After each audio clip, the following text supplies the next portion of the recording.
at 10 starts now. This is Hurricane Michael, the road to recovery on News 13, your local leader. Good evening, everybody. Thanks for joining us for News 13 at 10. I'm Amy Hoyt. And I'm Jerry Brown. Just a quick reminder, if you cannot see us on air or online or on our Facebook stream, you can tune into our live coverage on the radio. Our signal is being broadcast on News Talk 101 and Island 106. Our top story tonight, more deaths now being reported in the aftermath of Hurricane Michael. At least 33 people are now dead across Florida, Georgia, North Carolina, and Virginia. A 78-year-old man, the latest death in Florida, bringing the death toll in the state to the Panhandle to 23, more than any other state, according to the Florida Emergency Response Center. Now, as most of you know, Michael struck the Panhandle last Wednesday as a Category 4 hurricane. It was the strongest storm to hit the continental U.S. in more than a decade. Another reminder tonight, curfew hours for Bay County, they've changed a little bit. Hours will be 10 p.m. So starting right this moment, you need to be inside. And then you'll have to stay inside until 6 a.m.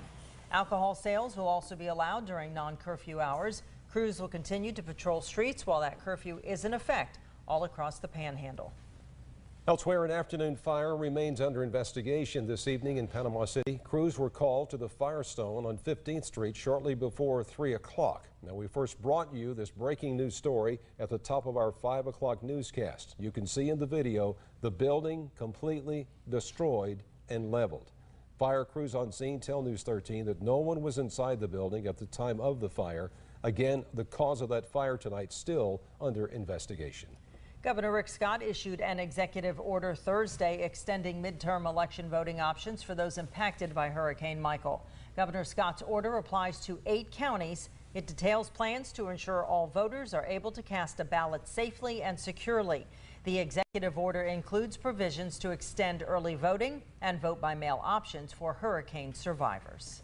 Today, Governor Rick Scott announced on Twitter that Operation Blue Roof is launching. It's a partnership between FEMA and USAC headquarters that will help families temporarily repair their roofs at no cost. Now, to participate, call 1-888-ROOF-BLUE or visit their website. New tonight, as communities try to rebuild after Hurricane Michael, some are dealing with another problem, red tide. The Carina brevis algae is moving northward along Florida's east coast. Indian River is the latest Florida county forced to close beaches because of the toxic algae. It joins 12 other counties under a state of emergency due to red tide.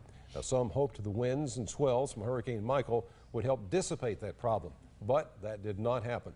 Brevard County's Melbourne Beach, Indian Atlantic, and Cocoa Beach also testing positive for medium levels of the toxic algae. Officials say the beaches will remain open. They plan to put up signs warning of red tide. Now this morning, residents in the Shores of Panama resort on Panama City Beach woke up to a notice telling them they have to leave due to water damage. They had to be out by 9 o'clock tonight, which was an issue because most of them victims of Hurricane Michael and staying there through FEMA.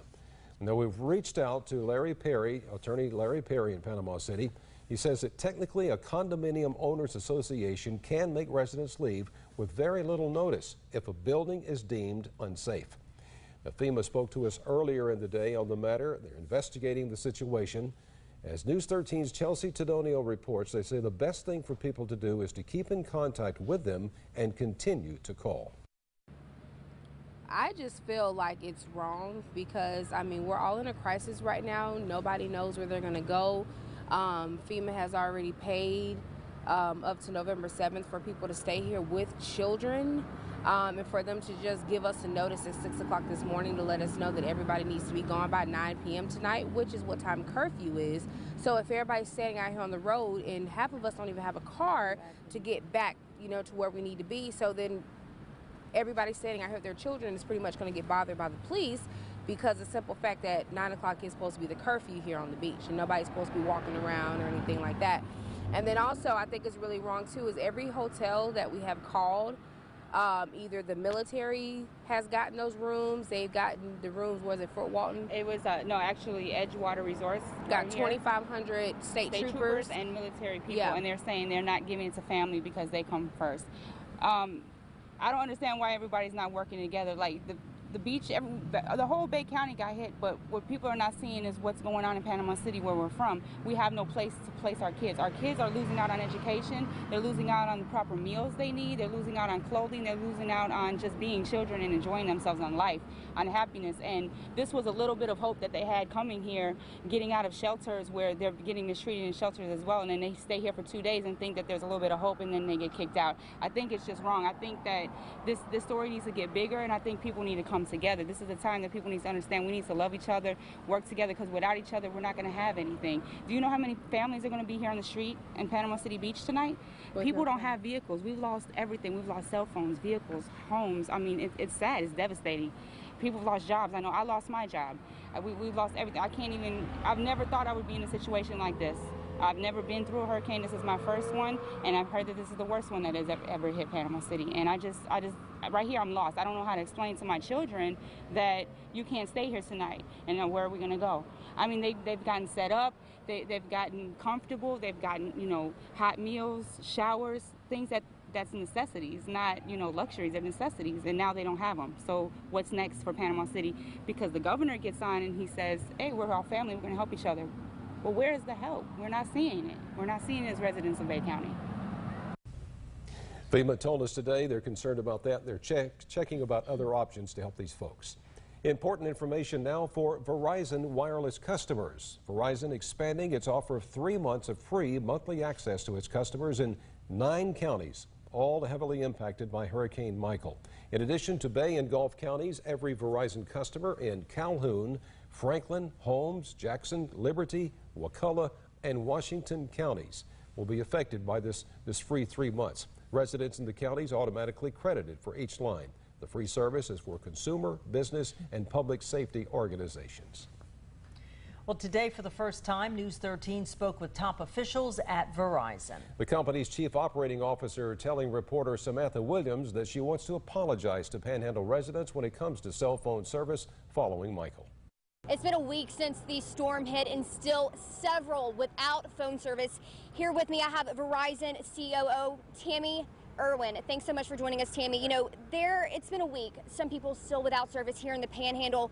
It was days before some of their families could hear from them for the first time. What are we doing to fix that? What's our response to that? Yeah, thank you very much for the question. And what an incredible tragedy that hit this community a week ago. We are here, Verizon Wireless, on the ground with one priority, and that is restoring that connectivity. That connectivity and the ability to communicate with your family, with your friends, with your businesses, so essential. And we recognize that it has taken us way too long to restore that connectivity. I'm not going to make excuses for that. It is a complex recovery in light of the very devastating storm that came through this community. There are a number of actions that we've taken, and over the last 48 hours, we've seen a lot of recovery within the community of the connectivity. We expect that we will be full restoral by the end of the week, and so those sites are beginning to come back online. We've also activated inter-carrier roaming so that customers today should have voice connection and text messaging connection. So very, very important that we show up with connectivity as the #1 priority. Our customers trust us. We violated that trust. We now have to re-earn that in how we show up. Thank you, Terry, for acknowledging that. And as many of you are probably facing the same difficulties, I've been here since Monday, here from Augusta, Georgia, actually helping out Channel 13. It's been very spotty service. Is there any reason or rhyme or rhythm behind why some days, we have service, and then, I went to sleep last night, woke up with no service, and now about an hour ago, I have service again. Yeah, so thank you. So a couple of things I would ask just the community to help with. If you see wires down, please don't touch those wires. So as people are going through and doing the cleanup of the destruction that has happened here, wires are being cut, and whether that's power or whether that's fiber. One of the things that we've identified here is we had a lot of aerial fiber, and that fiber connectivity is required for our connectivity. And so what has happened is, while we had a very large percentage of our coverage come back online on Tuesday, if you have a cut in the fiber, that can cause it to go down. And so it's still very fragile in terms of the infrastructure. We are working very closely with the fiber providers, with the power providers. We're here with the mayors today to coordinate those efforts so that as we go through and the cleanup happens, we can do that in an organized fashion, and we can maintain that consistent communication that customers rely on so significantly. Definitely. And, you guys are taking the blame for, some of the stuff that happened, and you guys are also giving back, and you guys doubled your original offer today. Tell us a little bit about what you're doing for the people of Florida that are suffering right now, and also organizations that are helping those people. Yeah, so we live in this community. We feel like we're part of the community, and we recognize that we let the community down. And so connectivity and restoring that is job number one. But we also think it's important to recognize that our customers have been without service. And so we have extended our 3 months of free service to the 9 counties that were impacted. Originally, we communicated that for two counties. Bay and Gulf. Yes. It's now the 9 counties that have been impacted. And so that's important to us, and that was feedback that we got from the community here, so that's effective. The thing that people need to know is they don't need to do anything. We will message them and how that shows up on their bills, so don't feel the need to call. We will communicate with you, so it takes one thing off your list of to-dos. We've also been involved here in terms of how we give back in the community. We announced a $250,000 donation to the Red Cross on Tuesday. We've now doubled that to $500,000, and we've made a local donation to Florida disaster recovery of $500,000. So a total of $1 million. And as we did planning with the mayors here today, what we recognize is this is just the first step. We have to recover the network and show up with connectivity. We need to show up in our community in terms of giving customers credit on their bills for service that they didn't have. We also need to be involved in the community in terms of the give back. And then we need to be part of the rebuild. How do we make sure we rebuild and re-earn the trust of this community? And that's what we intend to do, and we won't stop until we've done that. Thank you, Tammy. And today, really, you guys are all coming together with city, county, state officials, correct, to kind of get on the same page. Anything else you want to add about today's meeting, or tell the people that have Verizon, that are at home, very frustrated, still haven't talked to some of their family members in some of those rural parts of Florida? Anything else you want to add or in response? Yeah. Let me just restate. I apologize and I'm sorry, because that's probably the most important. But what you need to know is we're working tirelessly to show up with specific actions, and we expect this network to be back up in a very reliable, stable manner by the end of the week. That's important. And then finally, this is about private-public partnerships. How do we come together with the community, be part of the community and part of the rebuild, and we're committed to making that happen. And you're saying by the end of the week, so today's Thursday, by tomorrow? Or by tomorrow bleeding into Saturday. So as we close out the week, we expect, we've seen about 65% of the coverage come back up. We expect that to build and be able to have coverage more broadly by the end of the week. Thank you so much. Anything else you want to add? Yeah, our thoughts and prayers are with the people of this community. We're part of this community, and we intend to be long-term partners in this community. Thank you very much. Thank you so much, Tammy. So, like she said, service should be back up and running for Verizon customers tomorrow into the weekend, and that's straight from the COO herself, guys. And if we have any more information, we will make sure we will update you as they give us updates as well on our Facebook page, WMBB, or our Twitter page, or our website as well. At the Panama City Police Department, Samantha Williams. Comcast also letting residents in impacted areas know that billing has been suspended. Balances will be covered for the next 3 months. Credit also retroactive to October 10th. Now to some tips if your connection is damaged. Make sure you know exactly what needs to be repaired. We're talking about electricity. It's also best to seek a licensed electrician, and don't decide to become your own Mr. Fix-It. Don't make the repairs yourself. Also, an important note, make sure you notify Gulf Power as well. Speaking of Gulf Power, some dates to pass along to you this evening regarding potential power restoration times. October 22nd, the estimated time for those living along Highway 231 North. Downtown Panama City by midnight, October 24th. And those living in Callaway and Lynn Haven, your power expected to be restored by October 24th. Now, due to the loss of electricity, stagnant swimming pools can become a breeding ground for mosquitoes. Pool owners are being advised to do the following. Put 2 gallons of bleach or use shock. Maintain 1 parts per million of free chlorine. Add chlorine as necessary to maintain 1 parts per million. You know your own pool, and so you can take care of it. Just pour some bleach into it, clear it out. There you go. All right, News 13's meteorologist, our morning meteorologist, Ross Whitley, joining us tonight to take a look outside. Things are getting a little bit better. Oh, yeah, absolutely. We got dry air in place, and you already noticed it today. When you woke up out there this morning, it felt so much better out there. It was still warm today, but it wasn't that sticky, unbearable warm outside. Nice cool breeze this morning. Yeah, absolutely. And that's going to stick around, even though we're going to have some rain chances as we go towards Saturday. I know, unfortunately, falling when we have the football game. But it's going to be widely scattered, and we're looking at some true fall weather, and that's means more than one type of good news for us here along the Gulf of Mexico. Taking a look at our weather as we go on over to the tropics, and yes, there's still that rumor out there that there's something out there. There's not. I'm going to go ahead and tell you there is absolutely nothing to worry about as far as the tropics are concerned. The National Hurricane Center even stating that over the next 5 days, we're not expecting any kind of tropical development whatsoever over the entire Atlantic basin. That's not just talking about the Western Atlantic or the Gulf or the Caribbean. We're talking the entire Atlantic basin.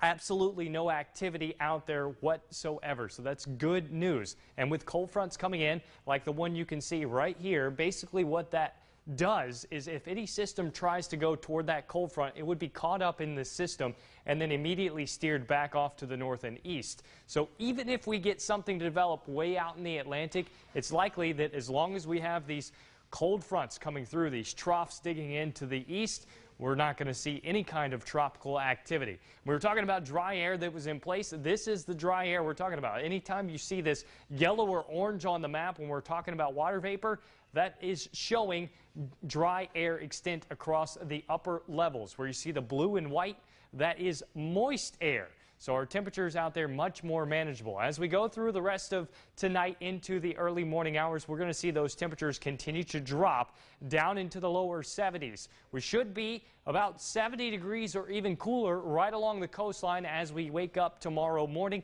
And inland, we're looking at mid to lower 60s across the inland areas. And then tomorrow afternoon and evening, we'll see the wind shift back to out of the east and then eventually the south and east. That means that these temperatures are going to feel just a touch warmer than they did today. Anywhere from about 84 to 87 degrees for tomorrow afternoon with a little more humidity in the air. That means that tomorrow night, it's not going to be quite as nice of sleeping weather with those temperatures. Even though they're going to get down to the lower 70s, it's not going to feel quite as nice. And then a quick shift when that cold front comes through for Saturday. This is why I'm saying that you probably need to bring a jacket with you if you're headed to the game. It's 65 in Evergreen, and then on the opposite side of that cold front, 78 degrees. So this is going to be a quick shift, a hard-hitting cold front that will be going on through.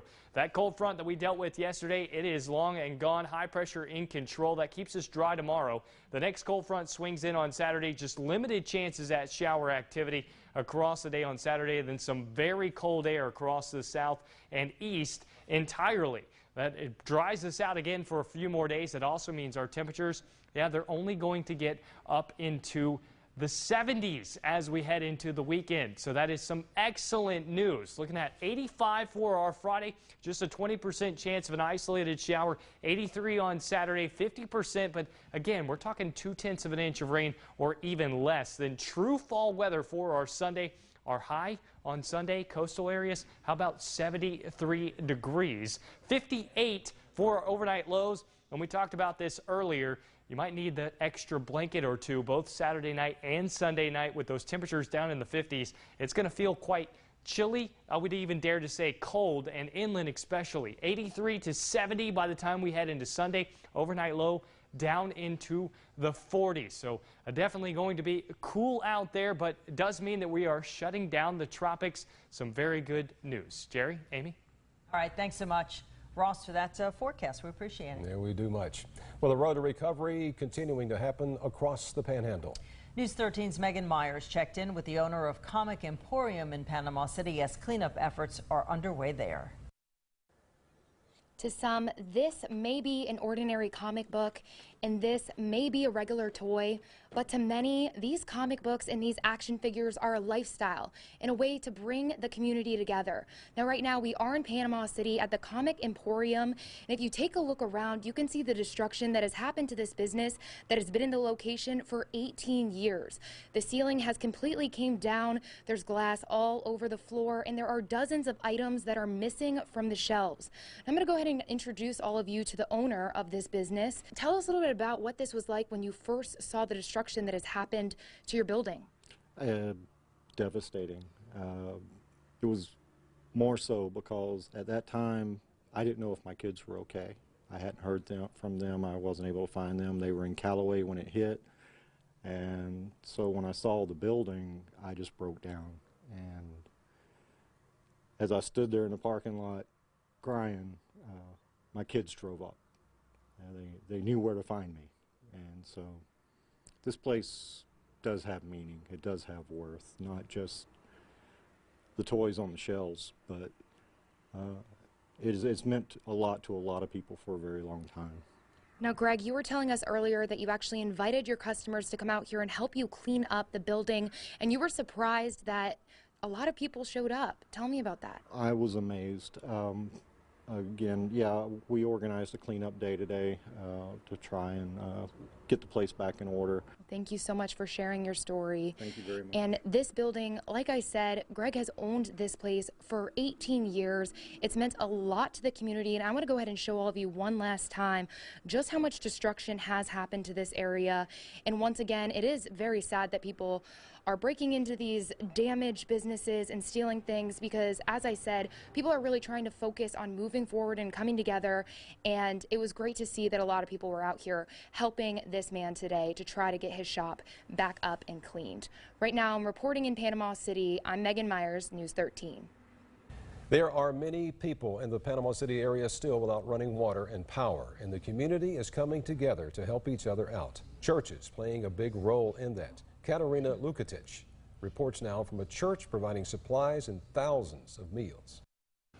Today was the first time Susan Gunter has had a hot meal since the storm hit. You know, we have all our snacks and we have all those things, but you know, after a while, you want to eat some food. Many just like her are now able to get meals at St. Andrew Baptist Church. The church has been providing supplies since Sunday. Yeah, bug spray. But now they've teamed up with the Red Cross and volunteers from Oklahoma to prepare and deliver thousands of meals. Our group is going to various neighborhoods and using a megaphone to say, hey, we've got some hot food. If you're looking to pitch in, donations are always welcome. A lot of food and water has been coming in, but the most needed items at this time are cleaning supplies, toilet paper, and diapers. Hundreds of people have been coming through St. Andrew, where dozens of volunteers are lending a helping hand. Pastor Mike Blanche says providing that help is their calling. We're delighted for the privilege. It's what the Lord calls us to do, to be able to serve others. So as Jesus was a servant, that's what we want to be. And the service being provided is appreciated. I can't believe all these things are available. It's just a wonderful thing. News 13's Megan Myers. Fireflies and Captain Anderson's, two popular restaurants in Panama City Beach. They are. Tonight, Devin Johnson checks in with those two restaurants to see how they've fared since Michael ripped through the region.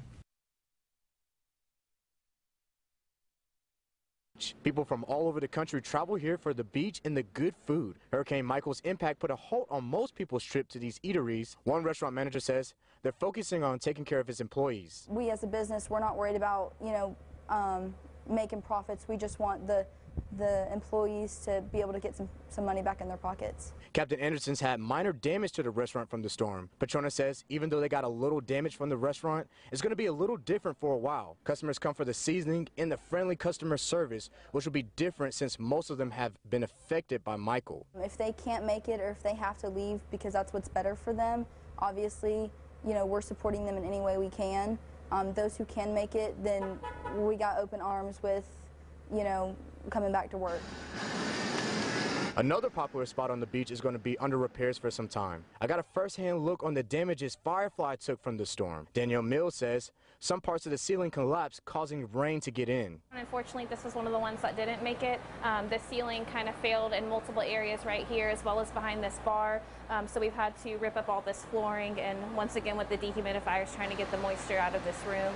People are going to miss the food for a while, but there may be a change inside the restaurant which draws customers in. It's pretty significant to Firefly. A lot of our guests come to see the tree and sit under the tree, so we're hoping that doesn't happen. Both managers at Firefly and Captain Anderson's are piecing together their respective restaurant so they can continue being the places where people want to eat. A lot of tourists have been, so glad to hear that we survived and they're ready to come down and have their fresh seafood again. Captain Anderson's will reopen its doors on Monday. As for Firefly, there's no time frame. In Panama City Beach, Devin Johnson, News 13. Well, Tide brings hope and not just soap. Ever since Hurricane Katrina a few years ago, Tide's Loads of Hope program has been providing clean clothing for families in the midst of chaos throughout its community outreach program. News 13's Kirsten Mitchell has more on how the program is helping those impacted by Hurricane Michael here in the Florida Panhandle. It's basic necessities like clean clothes that can help restore normalcy to people's lives after Hurricane Michael. It's in the name, to bring hope to people in such a difficult time.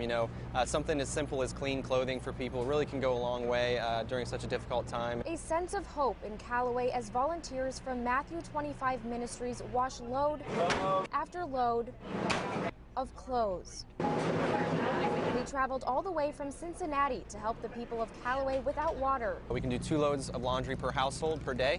We'll wash it, dry it, fold it. It'll take about 24 hours and be ready for people to pick up. It's almost like a surreal moment. It's still really hard to believe that all this happened. Samantha Glover doesn't have running water or power and, like many, is out of clean clothes. We tried hand washing, but we were afraid to use the bottled water because we didn't want to run out. She says it's volunteers like this that help her get back on her feet. We really appreciate, all the people that are out there trying to help.